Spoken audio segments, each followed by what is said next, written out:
talking about a genuine laugh and a smile, the hilarity that we can experience because we have come through so much. We have done so many great things. We are the bomb diggity in more ways than one, and we have overcome pain. We have overcome adversity. We overcome racism and sexism. We have testimonies like no other. As Black women, I want to tell you, baby, to scream. But when I want you to scream and mean that thing, because I don't want you to swallow when you should scream when it's negative. I want you to scream when it's positive.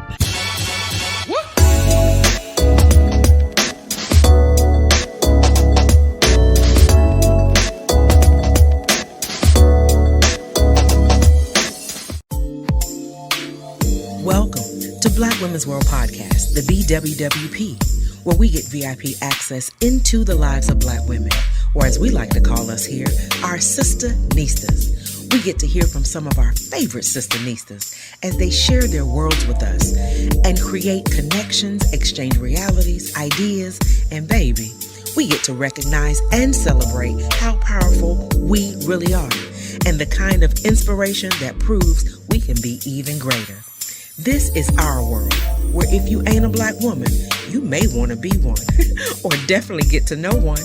It's a Black women's world, and we welcome our SistaNista lovers too. Welcome to our queendom. I'm your self-discovery companion, your professional peacemaker, and I'm your host, TracyMac. Come on in and relax, and sit with me for just a little while. Peace. Well, hello, everybody. I am TracyMac, your professional peacemaker and host of Black Women's World Podcast. That's the BWWP, baby. Listen, I'm so glad to have you with me today, my SistaNistas and SistaNista lovers. Whether you're listening by way of podcast or maybe you're watching by way of TracyMac BWWP YouTube channel, or you may be watching by way of Facebook or maybe Instagram. I'm so glad to have you with me today and that you are vibing with the SistaNista spirit. You picking up what we putting down.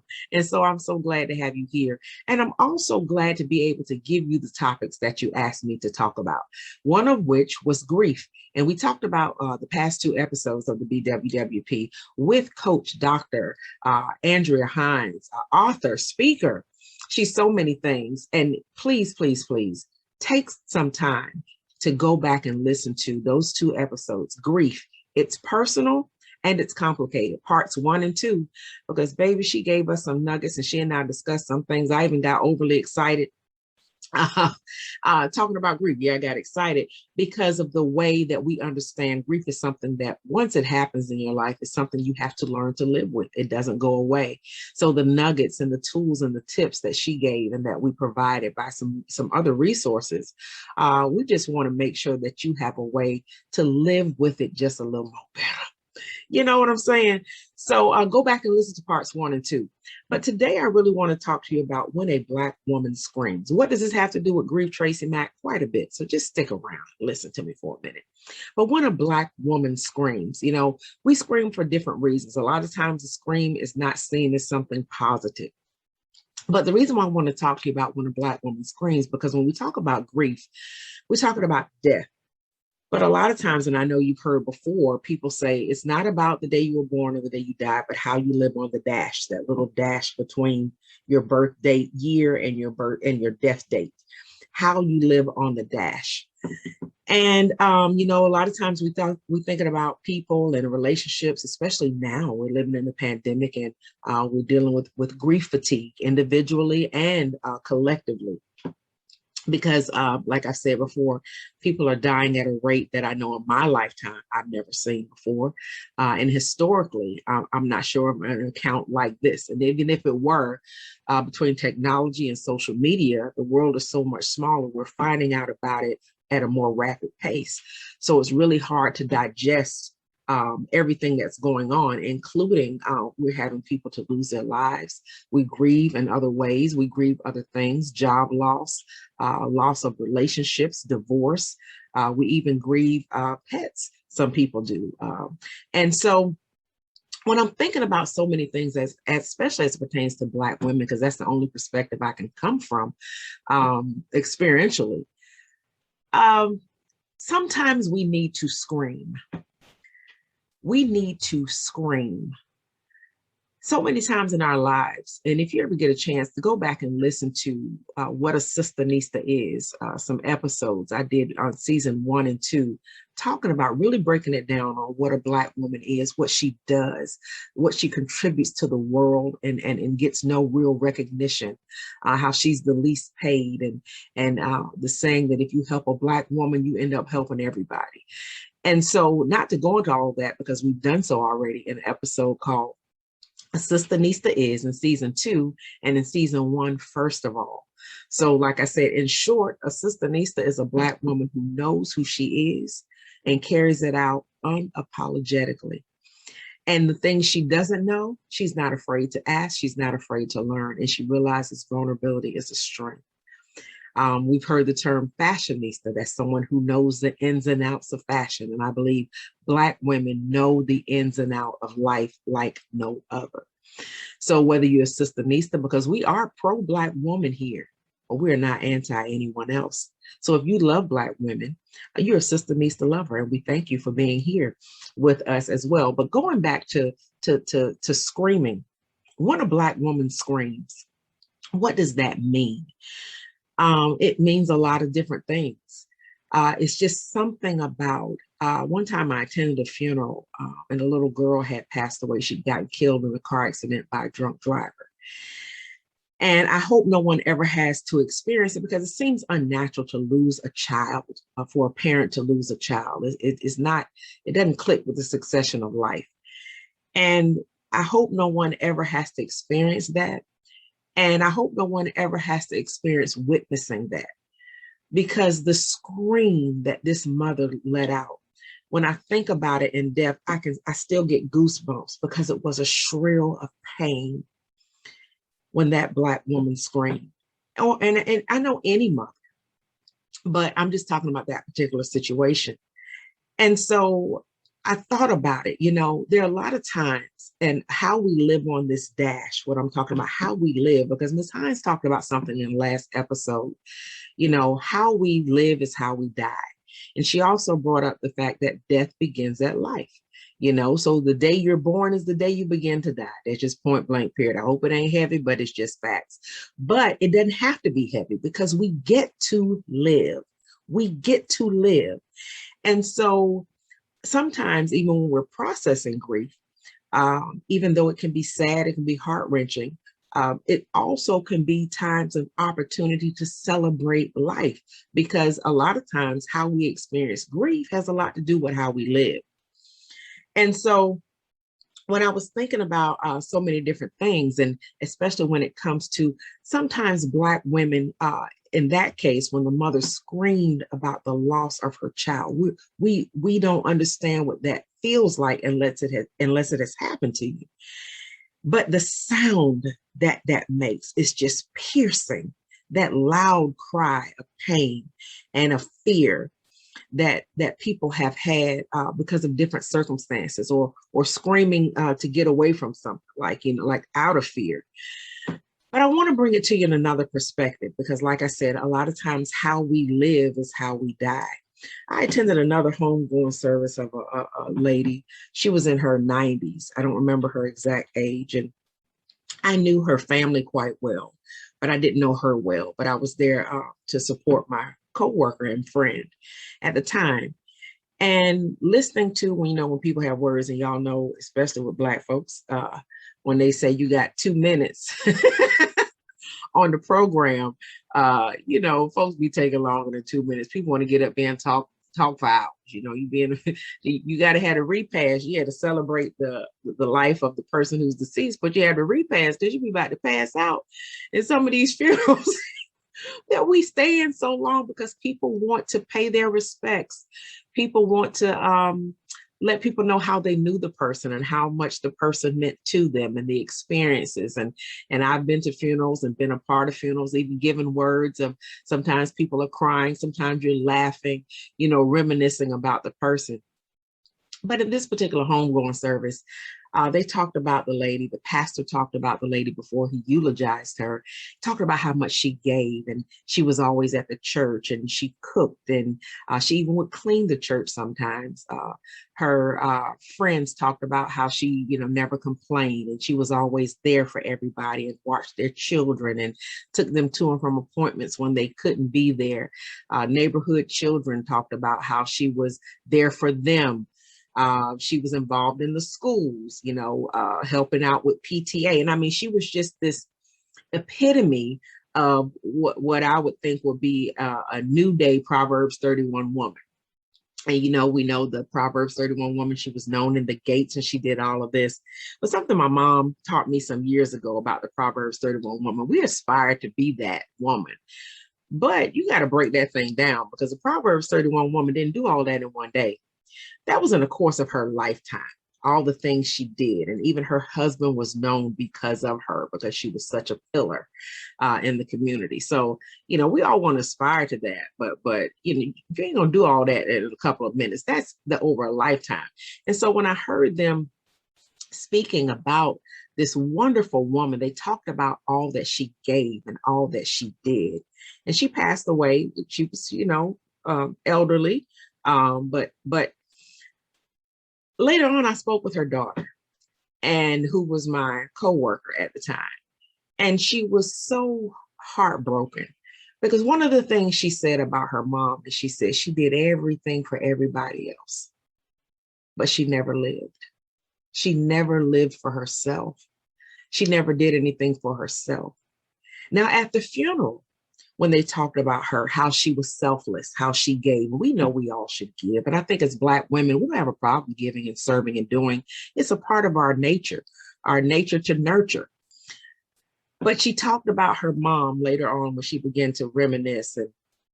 And this was a few weeks after the funeral. And she said, my mom never really lived. She never did anything for herself. She never even really went on vacation. She never... now people think self-care, manicures and pedicures, and that's a part of it.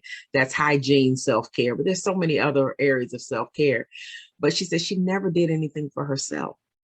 And I began to think about the service, and I didn't hear anybody of maybe the 30 to 40 people that took their time to talk about how great she was and what she did for them. I didn't hear anybody say too much about what they did for her, or times of laughter that they had together, or moments that they shared, or events that were just somewhere that she showed up to enjoy and not showed up to work or be a part of. Now, I know we should give, even those of us who believe in the Christian faith, it's better to give than to receive. But also, if we don't understand that part of the whole law of reciprocity is receiving. She talked about how her mom never did anything for herself. She gave. And behind closed doors, while she was out in the street and in the church and literally feeding homeless people on the street and in the school system and in the community, doing and giving, behind closed doors, she was pretty sad. She would go through bouts of depression. Now, we all who are creative, I mean, you can go through a bout of depression without being classified as clinically depressed. But when you're a giver and a doer, some of those dark places visit you from time to time, and they should just visit and keep moving. But she talked about her when her mom wasn't active and busy, which was more often than not, how she would sit in the dark and be depressed and sad. And I thought about that thing, and I said, as women, as Black women, how we live on this dash, how we live our life matters. And when I spoke earlier about the mother who screamed in pain and agony because she lost her baby, and I heard screams at the homegoing of the 90-some-year-old woman that I'm talking about. I'm so sorry, I can't remember her exact age, but there were screams then too of the loss and the agony. And sometimes, we see people cry and lament at funerals, and sometimes we don't know what's behind their tears. And because I had spoken with her daughter, and I heard her daughter say, most of the people will miss my mother because of what she can no longer do for them. Stay tuned for more of the BWWP. This episode of Black Women's World Podcast is being brought to you in part by TracyMac Solutions for Life Institute coaching and training services. If you're experiencing relationship challenges, be it personal or professional, leadership frustration, conflict fatigue, a need for change or a better sense of direction, or maybe transition uncertainty, Solutions for Life Institute is where self-discovery and peace of mind merge and thrive, creating strategic solutions. Self-discovery is the privilege of knowing who you are here to be and what you are here to do. By doing so, you get to enjoy maxing out your best life, navigate easier through challenging situations, and ultimately increasing your bottom line. Which is why we are sure that self-discovery is one of the best forms of self-care ever. On purpose, through mission, with passion and compassion. To find out more or schedule a consultation, go to solutionsforlifeinstitute.com. You've been listening to Black Women's World Podcast.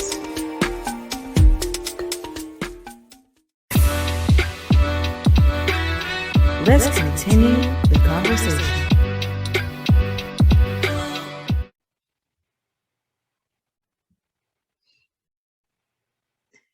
I just want to encourage you. Don't let that be you. I'm not going to let it be me. Don't let that the reason why people miss you is because of what you can no longer do for them. Yes, I know that we do for people and they'll miss our presence. But let it be because of the relationships and the good times we had and the things we shared and the life we exchanged, that you're not always giving. Now, I'm a giver. I'm a giver. And like I said, most Black women are. We give a lot of times because sometimes we can be cocky because we think can't nobody give no better. And other times we give because we have nobody else around to do it. We have to do a lot of different things. You know, the song Whitney Houston, well, Shaka Khan wrote it first or performed it first. I'm every woman, it's all in me. Yeah. I can read your thoughts right now, everyone from A to Z. I can read that thought. You cannot be every woman, SistaNista. You can't be everything to everybody, because I don't want you to live like the woman who her daughter said most people there were sad because of what their mother would no longer be able to do for them. And so I want to give you another take on when a Black woman screams. Yes, we know it was appropriate for the woman to scream because she lost her baby. We know it was appropriate for people to scream at loss, whatever the reason behind the depth of the pain. I want to give you some positive ways that, or should I say a positive acrostic on screaming, because a lot of times as Black women, we have never screamed. Sometimes I say, people say angry Black women. That's a myth. Because let me tell you something, you ain't seen most of us angry. It's something that the world does not want to behold. Because by the time a Black woman gets angry, she's going to burn the whole thing down. So you ain't seen us angry and you don't want to. But I think we can use anger. I think a lot of times we need to use anger. Sometimes it takes anger. Sometimes, I'll say a choice word or two sometimes to some people because sometimes they can't hear English. So when you say a choice word or two, when you get somebody angry, sometimes they listen a little better. And sometimes I think it's good for us to be angry. We can use anger as a necessary tool. But when it comes to screaming, especially as a SistaNista, as a Black woman who knows who she is, as a Black woman who has lived a little and knows a little something, I want you to know it's okay for you to scream, but I want you to look at it from a different perspective, to shout, to let the world know you are here. Beyonce wrote the song, I was here. I lived, I loved, I learned. I want you to be able to say that as you live life on this dash. I want you to be able to scream and let it out. Don't suppress it. And because a lot of times we scream because we keep layering it. Somebody does something and we just keep swallowing. And it builds up and builds up. And by the time it builds up to here, we're just out of control. But I want you to look at screaming from another perspective, because the word scream can also mean great amusement. It can also mean hilarity. I know when I laugh, oh my God. when I laugh, it's one of them, I can't help it. I can't turn a laugh off. But, some people, they beller, it comes up. But I know when I laugh, it's a scream. But with all that we've been through and all we go through as Black women, ain't nothing like, even I talked about the Proverbs 31 woman, and Proverbs 31:25, it talks about she laughs in the face with no fear of the future. She's laughing at fear. And so sometimes, even when our toughest times, and counting it all joy is not based on laughter and happiness. Joy is something that just sits on the inside, because like I said before, what's in the well comes up in the bucket. When you have genuine joy, it expresses itself a lot of different ways. And one of them is laughter and a smile. I ain't talking about hemming and hawing, but I'm talking about a genuine laugh and a smile, the hilarity that we can experience because we have come through so much. We have done so many great things. We are the bomb diggity in more ways than one. And we have overcome pain. We have overcome adversity. We overcome racism and sexism. We have testimonies like no other as Black women. I want to tell you, baby, to scream. But when I want you to scream and mean that thing, because I don't want you to swallow when you should scream when it's negative. I want you to scream when it's positive. Because as a Black woman, when we think about the word scream, I want you to look at it like this. Scream, the S is strength. You have the strength to overcome everything that comes your way. You don't have to do it by yourself. Reach out to other people, other women, people who are qualified to help you. But one thing about strength is you can't have your strength if you don't know your weaknesses. Can't nobody help you. I say all the time, you can't bring a fake problem to the table and expect a real solution. So when it comes to knowing your strengths, you also have to know your weaknesses. And then you get to staff your life accordingly. You get to staff your weaknesses. You get to get other people on board. Greatness doesn't show up alone, and success is much sweeter shared, baby. So listen, you get to be that strength. So the S in scream is strength. The C is have class. As a Black woman, baby, you get to have class, whatever that looks like, however you define it. But I'm gonna tell you, it's a continuity in class. It's a regalness and a royalty, which is the R in scream. So we got S for strength, C for class, R for regal and royalty. We are queens, Shug. We are queens in more ways than one. We rule our own queendom. And if queendom ain't big enough, you're an empress because you have an empire. But your queendom, your thought life, what you think, how you behave, what you allow to come into your ear gate and your eye gate, what you see, what comes out of your mouth, that's your queendom. So you get to be the royal diadem in your own crown, your own, that crown, and be the queen of your queendom. Don't allow anybody else to disrupt you, your throne, your scepter. Oh, I wish I could break all that down, but podcast ain't the place to do it. We want a workshop or a conference or teaching a class, but right now, just be royal and regal. And then E, excellence. Excellence is far from perfection. Excellence is putting forth your best effort consistently. What is your best effort, baby? Just that, whatever that is, do it. And the more you do it, the better it gets. And sometimes excellence involves vulnerability. I talk about it all the time because it is a strength and a strategy. So being excellent. And then the M in scream is moxie, that grit, that fortitude. I'm a member of Delta Sigma Theta Sorority Incorporated, the greatest sorority in the world.